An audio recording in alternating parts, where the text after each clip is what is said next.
Coming up on a special holiday edition of One Detroit. We're taking you to some interesting places that are truly Detroit. We'll go inside the iconic Michigan Central Station to see its amazing restoration. Plus, we'll take you to a unique spot in Detroit where you can enjoy outdoor adventures inside. Also ahead, a look at the birthplace of Henry Ford's Model T. And actress CCH Pounder talks about her personal art collection on display at the Wright Museum. It's all coming up next on One Detroit. From Delta faucets to Behr paint, Masco Corporation is proud to deliver products that enhance the way consumers all over the world experience and enjoy their living spaces. Masco, serving Michigan communities since 1929. Support also provided by the Cynthia and Edsel Ford Fund for Journalism at Detroit PBS. DTE Foundation is a proud sponsor of Detroit PBS. Among the state's largest foundations committed to Michigan-focused giving, we support organizations that are doing exceptional work in our state. Learn more at dtefoundation.com. Nissan Foundation, and viewers like you.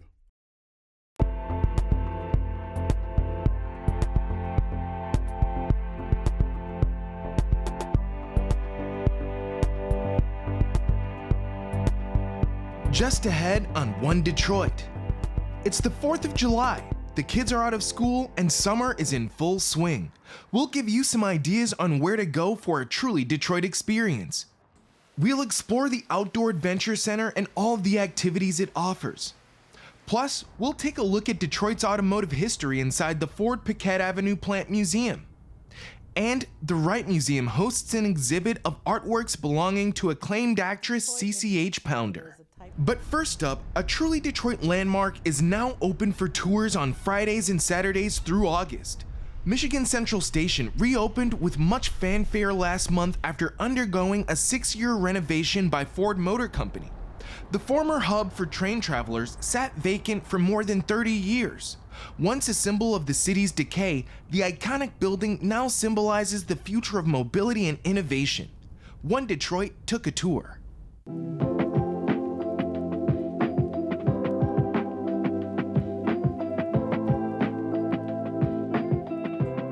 For 3 decades, the Michigan Central train station sat vacant in Detroit, falling into deep decay. Then, in 2018, Ford Motor Company purchased the station. Ford invited One Detroit to Corktown to see the transformation Michigan Central Station has undergone. Everything has been restored to, as best possible, to what its original condition is. Often talk now about that the building is in some ways in its most pristine condition, in some ways ever. We took out 3.5 million gallons of water from the station over the first 18 months. Most of that water was in the basement, but some of it just ran inside into various rooms and over the columns like this that led to this sort of wonderful grooved feeling. That feeling captures the station's history spanning more than a century. The station was originally designed by the same architects who did New York's Grand Central Station. Building started occupancy in 1913. The station last passenger rail stopped in 1988. Then sat vacant for 36 years. The clock position between the Grand Hall and the South Concourse is a prime example of how the restoration aims to merge the past and present. This historic clock was able to be reproduced because we had original components from the clock itself, not the entirety of it, but components of it, and then working with those historic wood pieces plus the original drawings, we were able to recreate the beautiful clock that will keep us on track as we move forward into the next century. This portion of the arcade here will be activated with experiential retail, food and beverage, things like that will start in the fall with activity like that happening in the building. When you approach the station from the park and make your way through the main entry doors, you'll be greeted by the Grand Hall. Grand Hall is obviously not just probably the most spectacular space here in Detroit, but certainly one of them in the country, if not the world. It was lined with oak benches that were inset into the floor here, and you can see them remnants of those and what they were. This sort of Gustavino tiled arched ceiling is magnificent. It is clay tile, and there's 29,000 tiles up there, and that's over 8 miles of grout. When the station was purchased, the Grand Hall's windows were inoperable. The cast iron rosettes and filigrees flanking the windows were removed or decayed. The few that were salvaged were 3D scanned and printed at the Ford manufacturing lab. Before the last stop on our tour, we made our way to the South Concourse.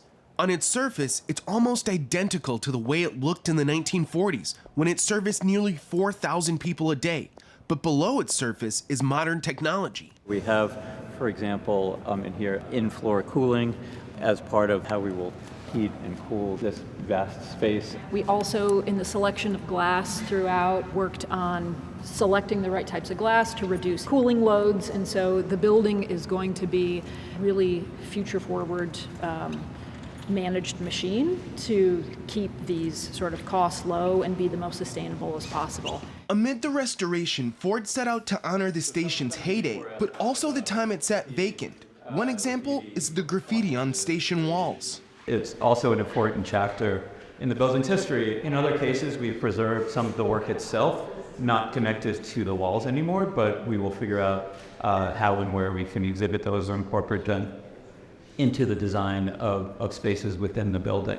Has there been thought given to how everything that's going on here is going to be impacting the greater area, the businesses around here, the neighborhoods around here, the people who've been here? We have extensive relationships with communities around us on all sides, and extensive relationships with the business community. We are very proud of generating a robust amount of business for local businesses. Part of the goal for Michigan Central Station's revival is to be a global example of what major projects like this can be to the people and places around them. We want this to be an epicenter of talent, of innovation, of thought, of leadership that pulls together creators, community, innovators, leaders, you name it, into what is really a model for elsewhere and unique, and not just unique in the Detroit context, but in a national and international context. And you can take a self-guided tour of Michigan Central on Fridays from 5 p.m. to 9 p.m. and on Saturdays from 10 a.m. until 5 p.m. through August 31st. Now, let's turn to another truly Detroit venue. The Outdoor Adventure Center is located along the Detroit riverfront and offers fun activities like virtual kayaking, snowmobiling, and ATVing. The center is run by the Michigan Department of Natural Resources, and it entertains and educates visitors by bringing the state's outdoor activities indoors. One Detroit contributor, Sarah Zintarski, visited the center to learn more about the unique experiences it offers residents and visitors.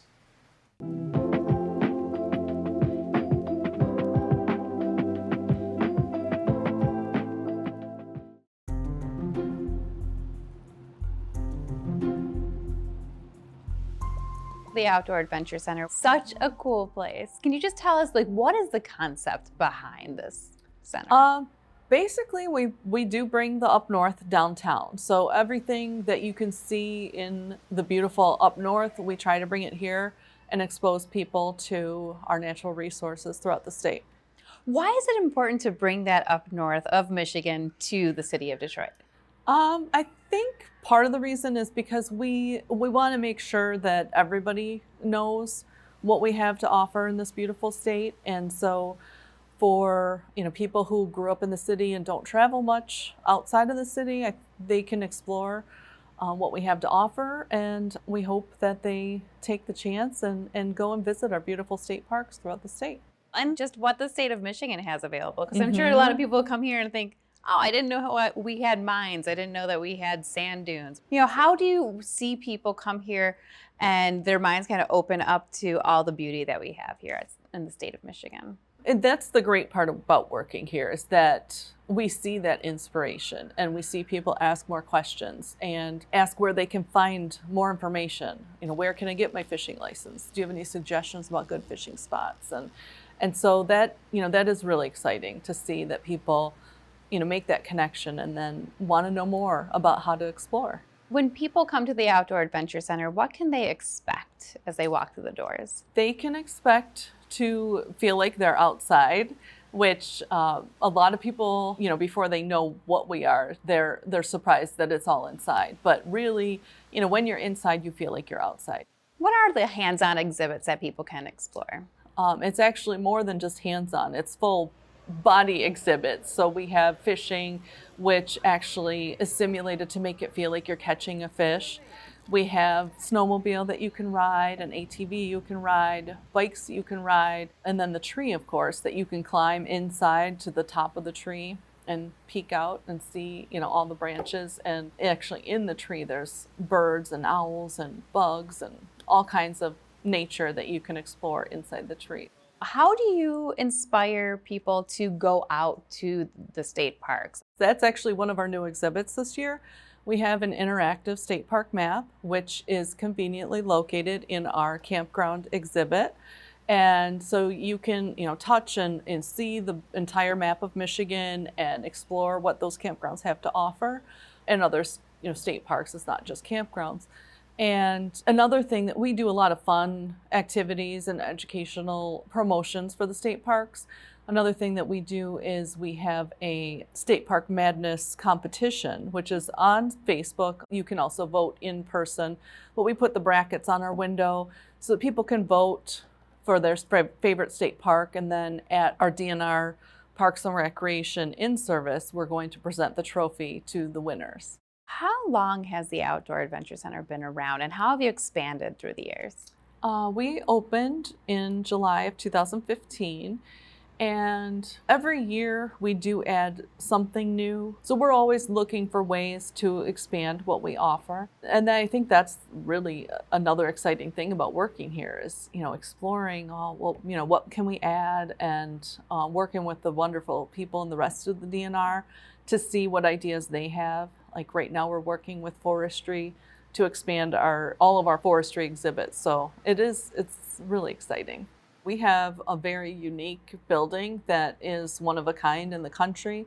There's no other DNR that operates a building like this. So definitely come and stop by and see what Michigan has to offer.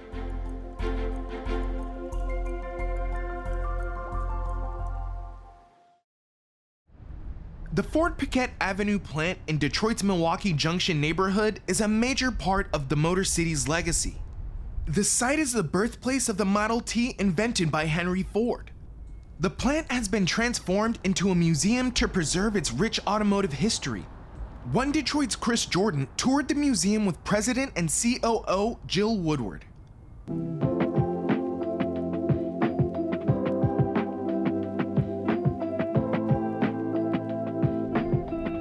The Ford Piquette Avenue plant is really one of the most important historic sites for the automotive industry in the world. It is really the origin point of the Motor City. So when we ask ourselves, where did Detroit get its start as the Motor City, it happened right here in Milwaukee Junction. This is one of the world's oldest surviving automotive factories, and so we're just thrilled to be able to share it with the public. This is sort of quintessential Detroit. When you think about what's iconic to, say, Philadelphia, you think of, Independence Hall. In Boston, you think of the Old North Church. To us here, we think of the Ford Piquette plant as completely iconic to the Motor City. Henry Ford built the Ford Piquette plant in 1904. He was here until 1910, and this is where he envisioned and built the very first Model T, which we know is the car that put the world on wheels. We actually have Henry Ford's secret experimental room rebuilt here in the museum on the 3rd floor, and it's holy ground for a lot of people to see the spot where that vehicle, the very first one, was made. And we had an industrial archaeologist come and help us rebuild that exhibit so it looks exactly as it did in Henry Ford's time. And you got to think, this vehicle went on to be in production for 19 years. Over 15 million were made. And when you come here, you can see, for instance, number 220 that was made right here in this building. That's our red Model T downstairs in 1909. The museum that you see today is the effort of several decades of volunteer labor. We have dozens and dozens of volunteers. But the museum that you see today really came together around 2017 when we accepted this very important collection of cars from the Pounder Foundation. We have over 65 very rare vehicles here, including one of the only collections of Henry Ford's letter cars. Those are all the models leading up to the T that you can see anywhere in the world in the place where they were made. Henry Ford was interested in making lightweight, inexpensive cars for the everyday person. All of his competitors at the time were making big, heavy, expensive cars. So he really came up with the Model N, which was innovative for so many reasons before the Model T. The Model N actually made him a millionaire before the Model T. So, but by the time he gets to the Model T, he's really perfected ways to make cars lightweight, strong. He transforms everyday life and sparks the movement from farms to factories. I feel like we've lost a little bit the significance of Milwaukee Junction. When we think about this neighborhood, you know, it just doesn't roll off the tongue even for long-time, lifelong Detroiters. But this is exactly where the Motor City got its start, right here because of the railroads. And the Erie Canal had just opened, and there were minerals coming down from northern Michigan on the Great Lakes steamships. So much was happening here. They were making stoves and carriages and bicycles. So there was all that innovation and entrepreneurship happening that really set the stage for what Henry Ford was going to do right here in this building. There were over 25 manufacturers within a 5-mile radius of this plant where we're standing today. So it's really hard to imagine the activity that it would have been here, not just automakers, but also auto suppliers. It was really the Silicon Valley of its day. The museum is open from Wednesday through Sunday from 10 a.m. to 4, and we have optional guided tours at 10, noon, and 2, but I highly, highly recommend taking the docent tour. Our docents are incredibly expert in their knowledge of all things Ford, Ford Motor Company, and early automotive history, and it really is like stepping back in time with them through the information they impart. When we think about Detroit and what it means to the rest of the world, I think our contributions are really summed up by places like this that contain our history that really went on to change the world. The Model T really changed the way we live and drive today. It enabled people a new level of freedom to be able to leave their small town neighborhood and travel across the country or the world. Prior to that, people didn't really go beyond 25 miles of their home. So the Model T was very freeing. It was freeing for women. Model Ts took doctors and dentists across the country. It opened up the national parks for camping, which Henry Ford and his friend Thomas Edison popularized. The ramifications of this vehicle are just really untold. So to have the birthplace of that vehicle here in Detroit preserved by chance and a lot of hard work is really a great gift.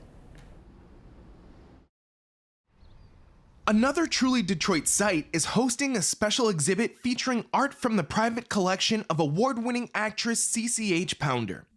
The Charles H. Wright Museum of African American History's Double ID exhibit contains 54 works that focus on the identities of Black men. One Detroit contributor and American Black Journal host, Stephen Henderson, sat down with Pounder at the Wright to talk about the exhibit and her love of art.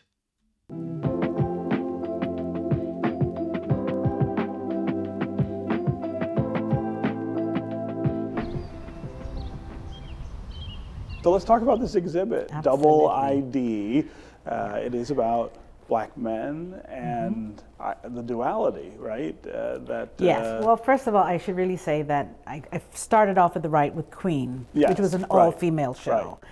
And then we talked later on that somebody had mentioned, said, well, what about the men? What about the men? What about us? And so I said, okay, well, the next time I come, we'll do a show on men. Yeah. But what I loved about how this was done is that it is couched in the philosophy of W.E.B. Du Bois Sure. of double consciousness. And so it was providing paintings that not only were sort of very present on, as you look at them, so you get an idea, and the moment that you think of double consciousness, you get another idea of what this man may have had to do to present himself in a way that is less threatening, one way, as less powerful than he actually is. And so I thought, let's bring out these paintings, and these were the ones that they chose from my collection. When somebody approaches me for a museum exhibit, there's a theme, there's something that the curator wants to talk about. Then when they come, they visit your home and they choose the pieces. And now that I see the pieces up, I see that double consciousness. I see that brutish man, that Uthman Wahab, who's behind you, big, and it's the gardener with the shears. He's just a gardener, Right. but he's massive. Yes. And I can imagine that in certain places where he was walking, he would have to try to make himself quite small so that you see this other person. Right. To disappear in some ways, right? To disappear in some ways, yeah. And it's how the Wright went about choosing these works. So when I walk around and look, I see my grandfather's face. Yes. I see my father's face. I see my face, and I see my son's face. It's remarkable how powerful that is. I thank you. And as an African American man, you don't get a chance to do that in many art spaces. I have to share my first experience with that, which was the first time I displayed work. It was at Xavier University in a sort of public forum. And it was in a sort of what I call a passage gallery, where students are walking through from one classroom off to another. Headphones, cell phones, and their books, etc. And to watch these students kind of and have that look of, oh my God, that's me, that's me, that's me.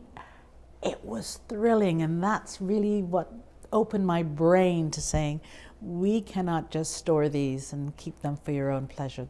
These need to go around the world and be seen by us and really enjoyed by us. So that was the beginning, and I realized that even people who would be considered others, who feel like they don't really know African American people or African Caribbean people, there's this kind of portal that these paintings provide, that there is this variety of men and women, obviously, in the world that you've taken a sort of a one-dimensional look at. And here's an opportunity to begin to open up your mind to visiting these people, making a connection to see them more fully. Let's talk about this being here in Detroit and at the Wright, which is, of course, a special place in Detroit. Well, for me, it's special because Neil Barkley was the first person that said, you should bring that collection to Detroit, which was fantastic. And so this is my second time around, so I feel now Wright is almost like the home for me in terms of my start of showing the works. And I think Detroit in particular is the type of city that could use an infusion of self. Yes. And so I think this is sort of a good place to come back to. Yeah. So in this part of the exhibit, it's portraits, faces. Yes. The other side is more like storytelling. There's scenes with African men, and they're quite varied. I have a very a sort of political section where what I would call about draft, like African men have been drafted football, drafted for sports, drafted to be in service during slavery, to be drafted in a particular kind of servitude, service that you must render to others.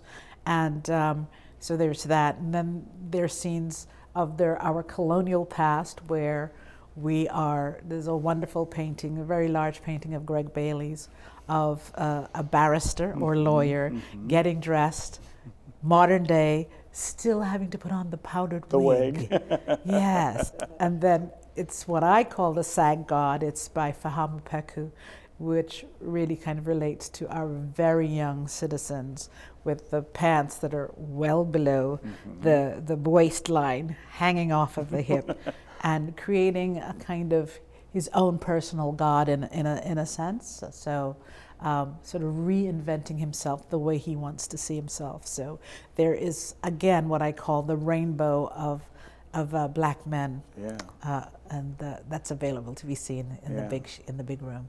There's a painting that's on your right behind you. It's a giant head, and everyone has said, "Oh, is he sleeping? Is he alive?"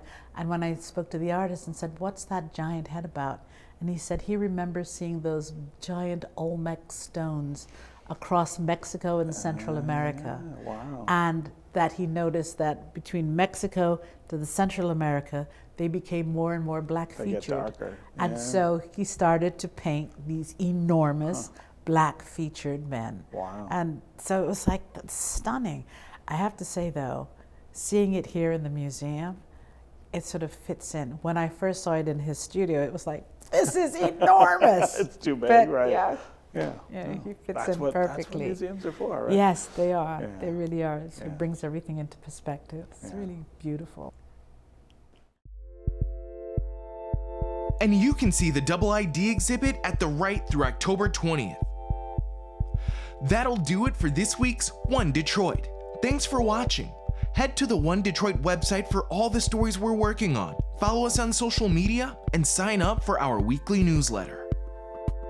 This program is made possible in part by Timothy Boger, Comprehensive Planning Strategies. From Delta Faucets to Behr Paint, Masco Corporation is proud to deliver products that enhance the way consumers all over the world experience and enjoy their living spaces. Masco, serving Michigan communities since 1929. Support also provided by the Cynthia and Edsel Ford Fund for Journalism at Detroit PBS. DTE Foundation is a proud sponsor of Detroit PBS. Among the state's largest foundations committed to Michigan-focused giving, we support organizations that are doing exceptional work in our state. Learn more at dtefoundation.com. Nissan Foundation, and viewers like you.